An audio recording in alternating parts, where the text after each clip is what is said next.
So বন্ধুরা, আমাদের মোবাইলের সমস্ত অ্যাপ্লিকেশন কিন্তু আমরা কয়েকদিন পর পর আপডেট করে থাকি। কিন্তু আজকের এই ভিডিওটায় আমি আপনাদের শেখাবো আপনি কিভাবে প্লে স্টোরকেই আপডেট করবেন। সো খুবই সিম্পল প্রসেসে আমি আপনাদের সমস্তটা শেখাবো। সো সেজন্য আপনার সম্পূর্ণ ভিডিওটা কিন্তু প্রথম থেকে শেষ পর্যন্ত দেখতে হবে। সো আমাদের সেজন্য আমরা সবার প্রথমেই চলেই যাব প্লে স্টোরের মধ্যে। প্লে স্টোরে চলে আসার পরে আমরা দেখতে পাচ্ছেন ডান সাইডের কোনায় একটি কিন্তু লোগো আইকন রয়েছে, এখানটাতে একবার ক্লিক করুন।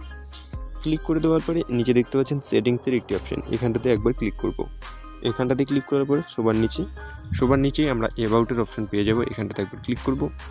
তারপরে এখানটাতে আপনারা দেখতে পাচ্ছেন update play store. So update play স্টোরের উপরে যখনই আপনি ক্লিক করবেন আপনার প্লে স্টোরটি কিন্তু আপডেট হয়ে যাবে। আর আমি কিন্তু কিছুদিন আগে আমার প্লে স্টোরটিকে আপডেট করে নিয়েছি। সো এখানটাতে ক্লিক করার পরে আপনি খুব ইজিলি কিন্তু আপনার প্লে স্টোরটিকে আপডেট করে নিতে পারবেন। আর আপডেট করলে কি হয়, আমাদের কিন্তু প্লে স্টোরের নতুন ভার্সনটি আমাদের মোবাইলে অ্যাড হয়ে যায়। সো বন্ধুরা, এটাই ছিল মূলত ভিডিওটা দেখার জন্য অসংখ্য ধন্যবাদ।